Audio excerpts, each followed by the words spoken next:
नमस्ते दोस्तों, मैं हूं आपका दोस्त धम्मा डिकोट से।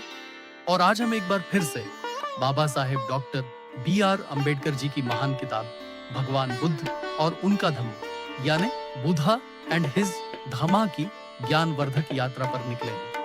यह किताब हमें बुद्ध के जीवन और उनकी शिक्षाओं को एक ऐसे सरल और स्पष्ट तरीके से समझाती है जो हर किसी के लिए सुलभ है। पिछले भाग में हमने भगवान बुद्ध के जन्म की अद्भुत कहानी को विस्तार से समझा था।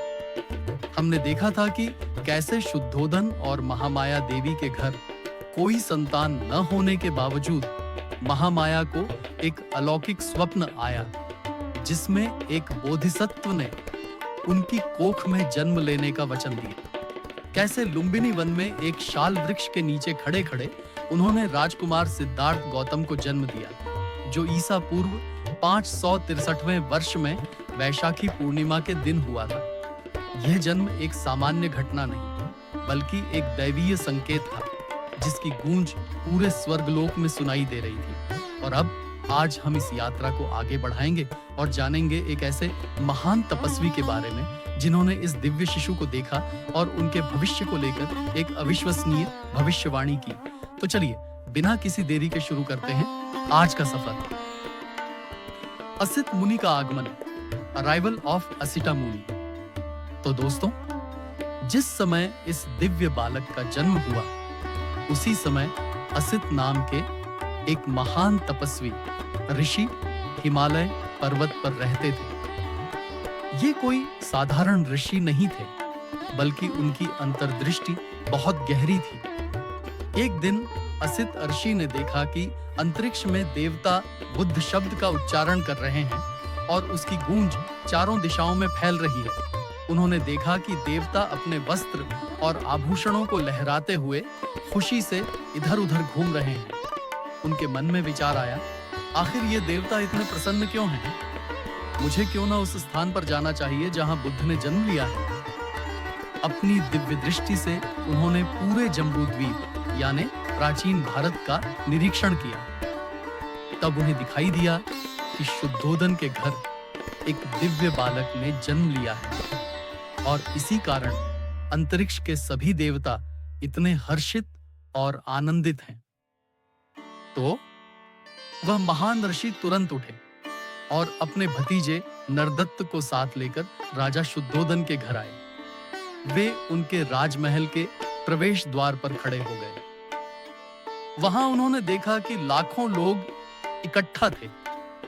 तब वह द्वारपाल के पास गए और बोले, अरे, राजा को जाकर बता कि द्वार पर एक तपस्वी खड़ा है।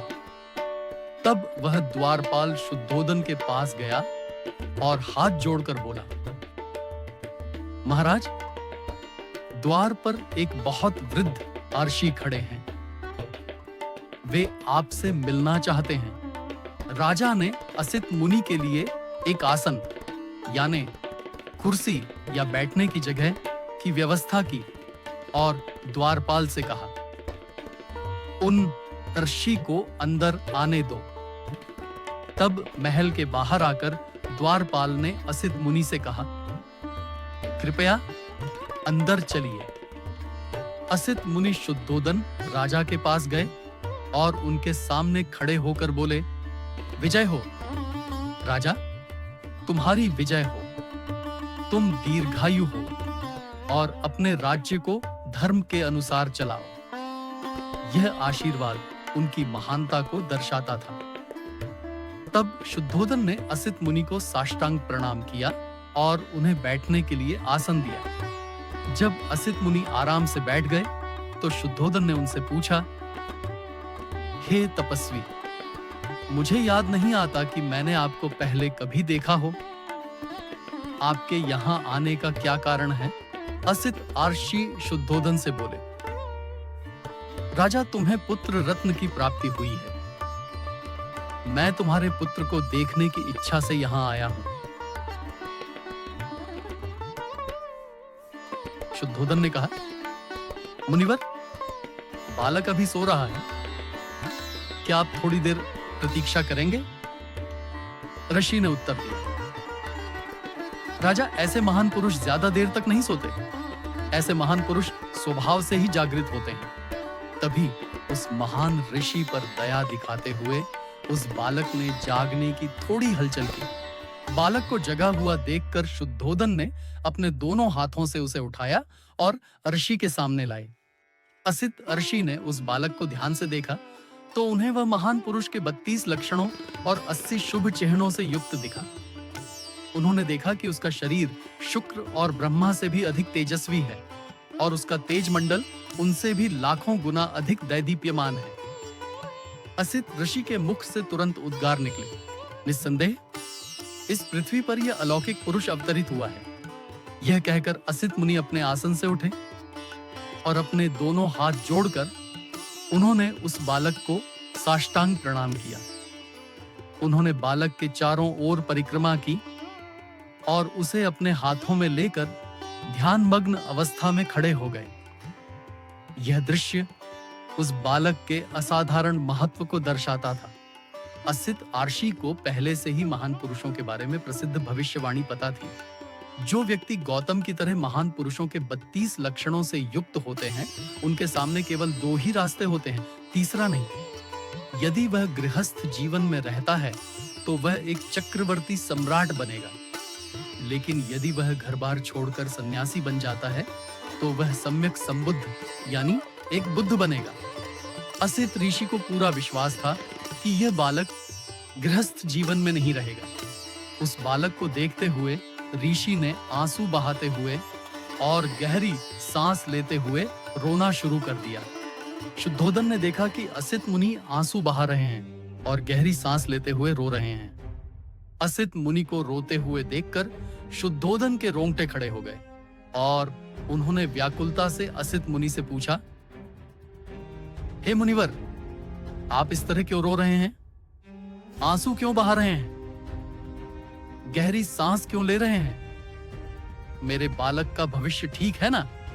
यह सुनकर ऋषि बोले, राजा, मैं बालक के लिए नहीं रो रहा हूं। उसका भविष्य बिल्कुल निर्विघ्न है।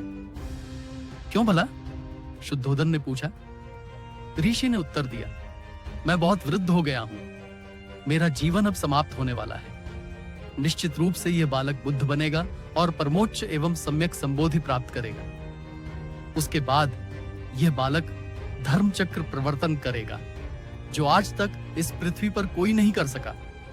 यह संसार के सुख और समृद्धि के लिए अपने महान सिद्धांतों का उपदेश देगा। यह जिस धार्मिक जीवन की घोषणा करेगा, वह जीवन आरंभ में कल्याणकारी होगा, बीच में कल्याणकारी होगा और अंत में भी कल्याणकारी ही होगा।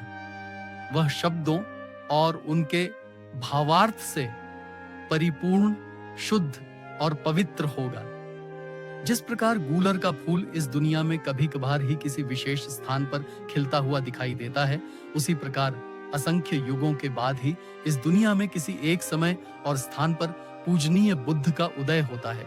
उसी प्रकार राजा, यह बालक भी निश्चित रूप से परम ज्ञान प्राप्त करेगा और संबोधि प्राप्त करेगा और असंख्य जीवों को दूह के सागर से पार कर परम सुख की स्थिति प्राप्त कराएगा।